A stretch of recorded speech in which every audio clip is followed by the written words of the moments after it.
Hello, everyone, and welcome back to the channel.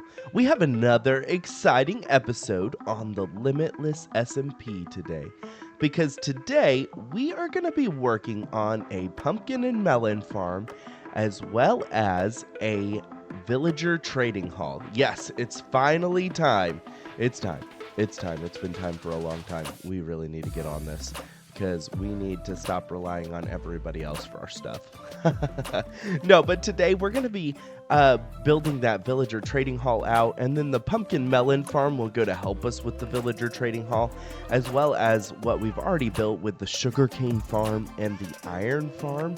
So all of this has been kind of building up to the villager trading hall. Now, I'm not going to do the villager trading hall like we've done on the Citrus Craft server, where we look for every single enchanted book and we look for all sorts of different trades that we need.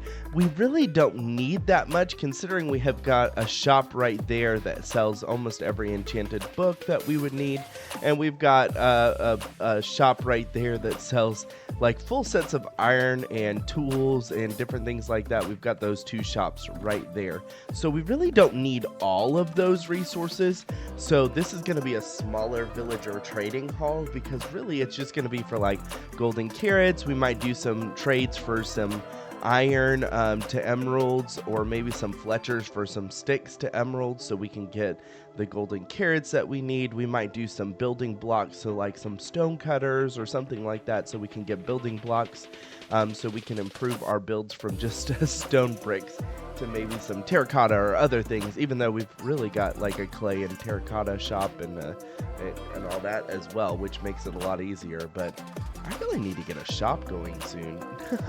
Anyway, so yeah, that's going to be the plan for today's episode, and I'm really excited about this, to be able to get my own villager trading hall going. Let's jump right into today's episode.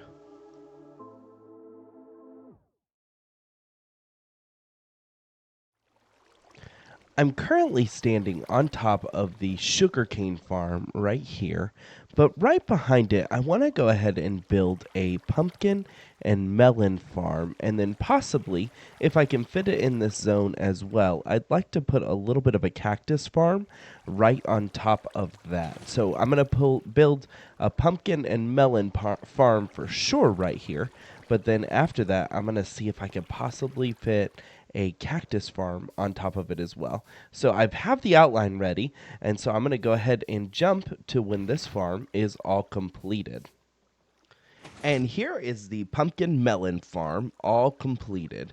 So how this thing works is you've got the pumpkins and melons that are planted on the rich soil, which will help them to grow faster.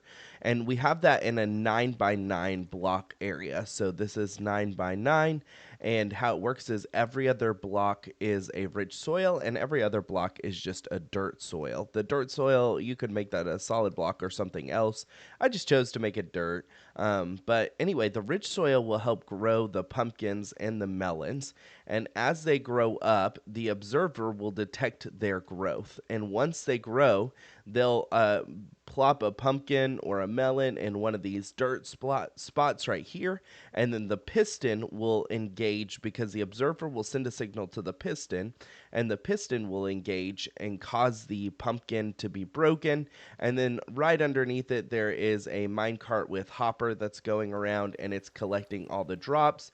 It's dropping it into the collection system we have, which, let me turn on gamma so you can see all this better. But yeah, this is the hopper with minecart, and it'll drop it into these two hoppers right here, which are pointing into this chest right here. And as you can see, I've already used some of the pumpkins and melons, but we do have a lot of pumpkins and melons.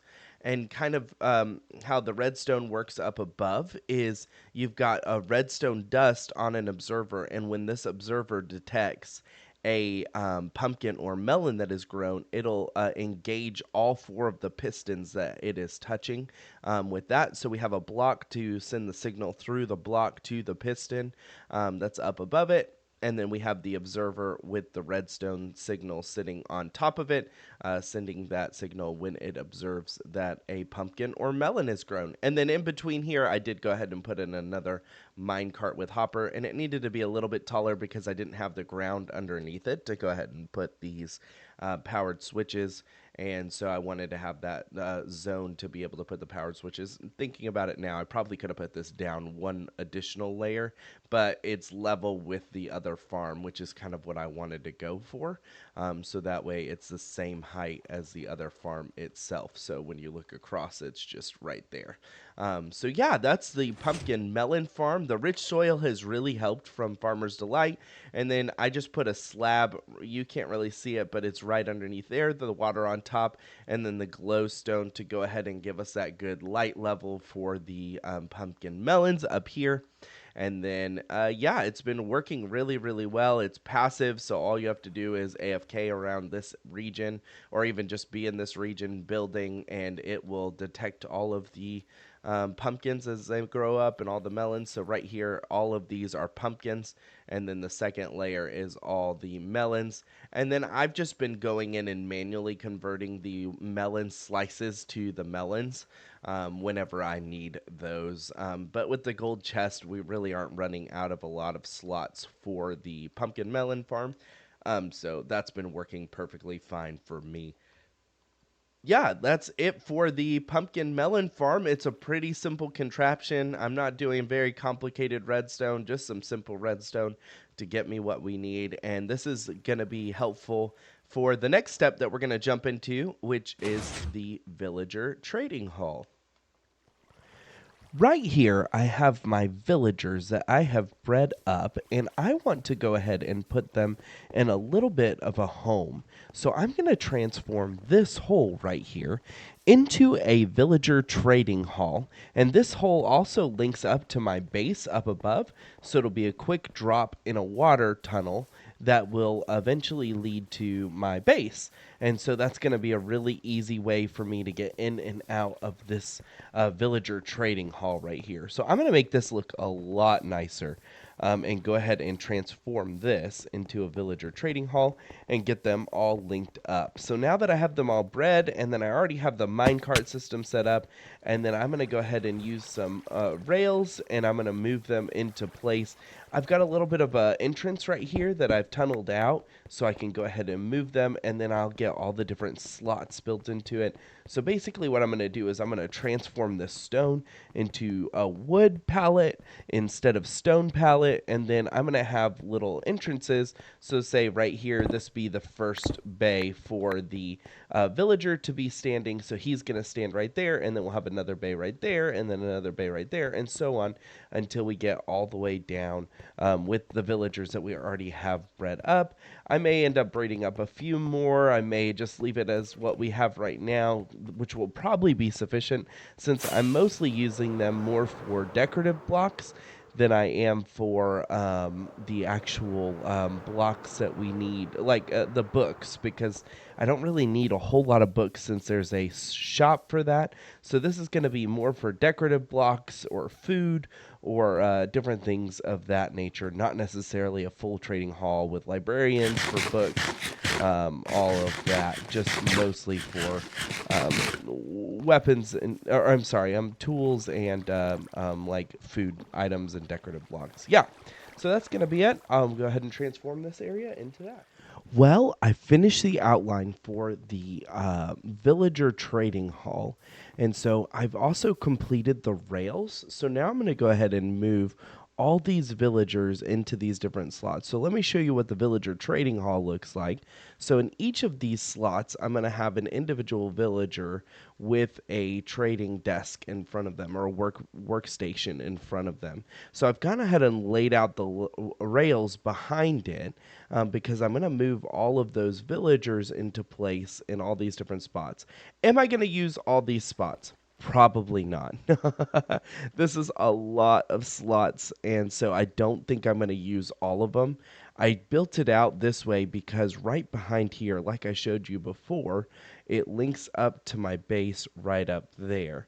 And so I wanted to go ahead and link it up, so I'm going to start loading it from the back first to the front because primarily I'm going to be entering in through my base into this downstairs area. So I've got a lot of these villagers. This is probably all the villagers I'm going to breed up for this for now. So I'll go ahead and fill the villagers that I have in place all the way back there.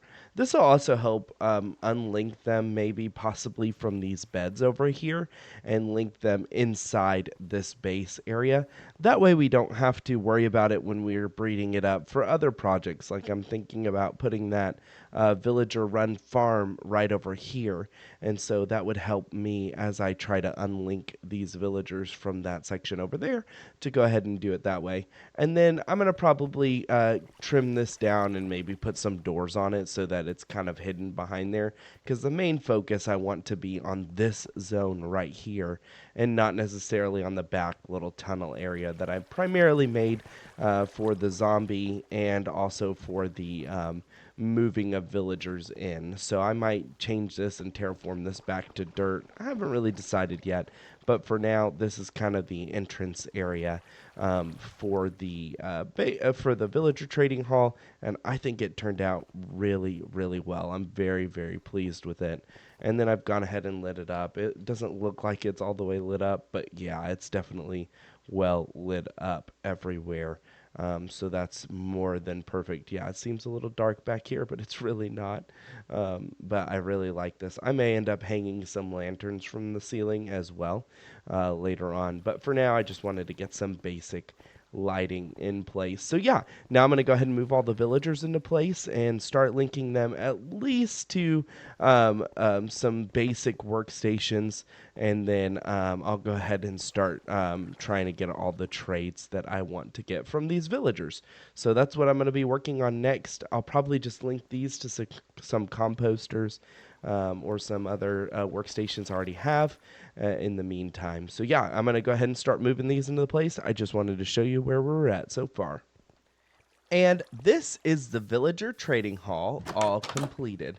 So as you can see here, I've got all my different villagers. I did go ahead and add in every single villager to fill every single slot.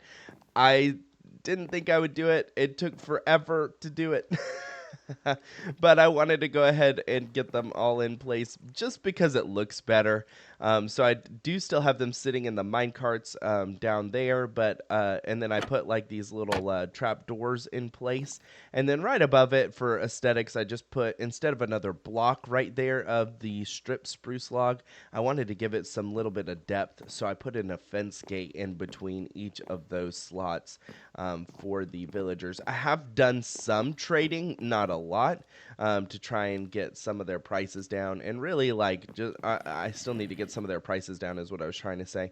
And really it's just been like getting the iron for emeralds trade right here, so I can get down to the armor, or so like I can get this guy right here to have the lanterns and the glass and like the name tags and different things that I wanted from the villagers. And so yeah, and then we did get a golden carrots guy right here, so I can trade this guy for some golden carrots, and I believe this guy as well for some golden carrots. Yeah, so again, I'm not gonna need all of these villagers. I think I have 64 in total. Way too many for what I need. But I was able to get them all set up and in place. And then what I'm working on back here is actually a track. And what I'm going to do is I'm going to have a zombie that's going to be stored back here that I can engage and send off to wherever I want it to go. So that way I can go ahead and get these turned and lower their prices. So I'll put another rail track all the way back here. And then I'll probably knock this one down one more layer and have like a rail track behind all the villagers so that I can change them into zombies, cure them, and then replace them again. And so that's what I'm going to probably work on next with this, is getting that in place. And then I just threw in some shulkers here to get those initial trades going and to finish off the build. But yeah, I really, really like how this turned out. I think it turned out well. And I've already used those pumpkins and melons that I just farmed up to go ahead and get some of the trades that I wanted for like the golden carrots guy. So I traded pumpkins and melons for this one. And then I used some of the iron trades that I have maybe with these guys right here. So some iron ingots to get emeralds to go ahead and trade to build up those trades or get further. I haven't really worked on these librarians, and again, I probably won't work too hard on those ones, and I probably won't work too hard on this villager trading hall as a whole because it's more of a Eventually, I'll change some of these composters out for some building block and material, or like this guy right here, like getting the glass from this guy will just be super helpful, or the lanterns from this guy, or the name tag. So I'm not necessarily caring about the fact that this is Aqua Affinity or Smite or Sharpness, because we have the shopping district for those books. I'm really more caring about the name tags, the glass, the lanterns. I'll get a stone cutter guy in here, a workstation with the stone cutter, so that way I can work on like the terracotta, the glazed terracotta, different things like that. In place for these guys. And so it'll all be mostly building blocks, and then just the iron guys will be more for the iron to emerald trades, or like the fletchers will be more for the sticks to fletching trades. So not necessarily for building a new bow like it was on the Citrus Craft server, but more like for the building materials that I'm going to need for the future.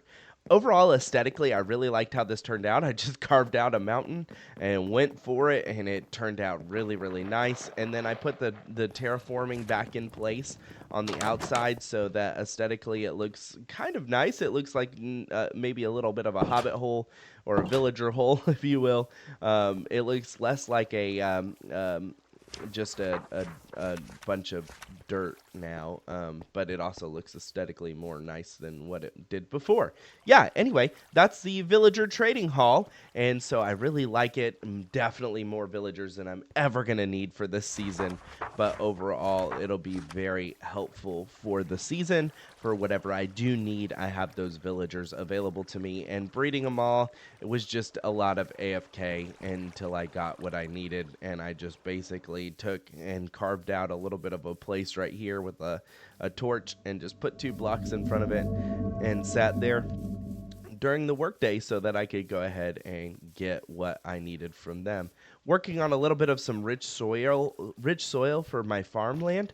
So I had about 3 stacks out here that I was converting into the rich soil so that I can get some farmland going. So maybe we can get some automatic farms in place so that I stop having to manually go through and clear out these lands. We'll get some more automation going, so that it makes it a little bit easier. But yeah, that's it for those 2 farms. I really like how they turned out, and we will go ahead and start working maybe on some aesthetics with these and some other social type aspects of the server on the next few episodes.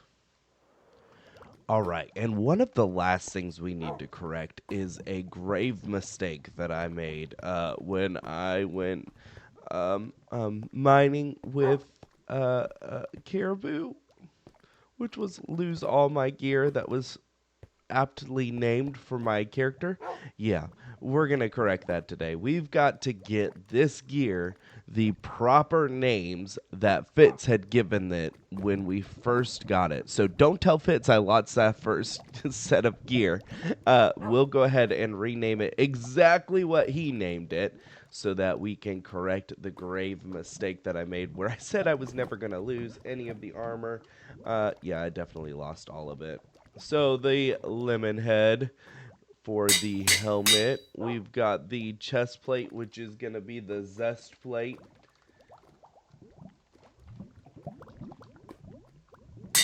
We've got the leggings that are going to be the Lululemon.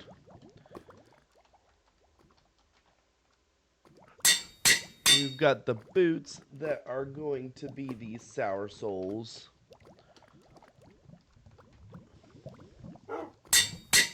We've got the Fortune Pickaxe that is going to be named the Lucky Lemon.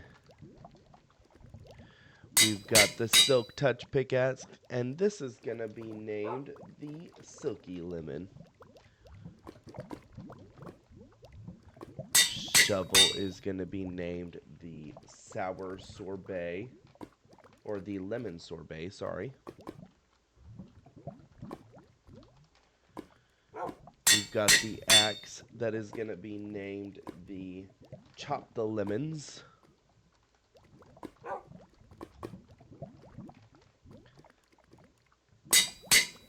The sword that is going to be called the lemon peeler.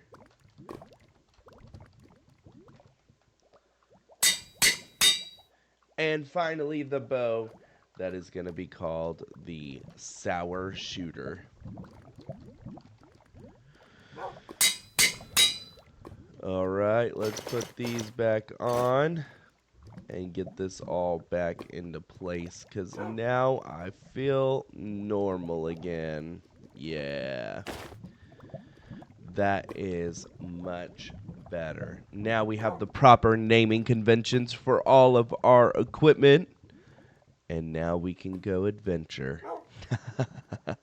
No, I'm just kidding. I just thought that they were great names, and I was really devastated when I died in that first or that second episode where I went mining with caribou.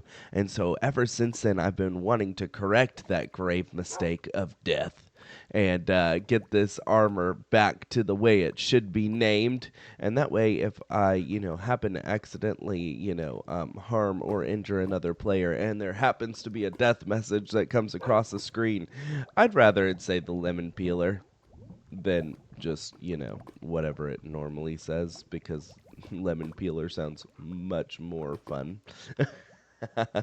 Well, that's going to do it for today's episode. Thank you so much for watching. I know these episodes are going by a little bit faster with the lack of the time-lapse videos, but I want to go ahead and get as much in as I possibly can to these episodes. So let me know if you don't like that and you want to go back to the time-lapse, or if you prefer just knowing what's going on the server with everybody else. And then hopefully soon we'll be able to do some more social interactions with some of the other members of the server as well, because those are always more fun.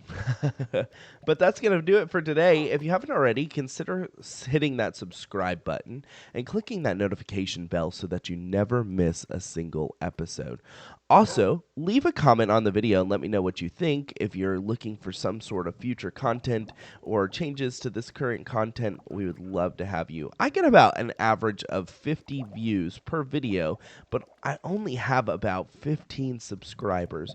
So if you're not already subscribed, please subscribe. It helps to encourage me to continue the channel, letting me know that you enjoy the content and want to see future content for the Limitless server.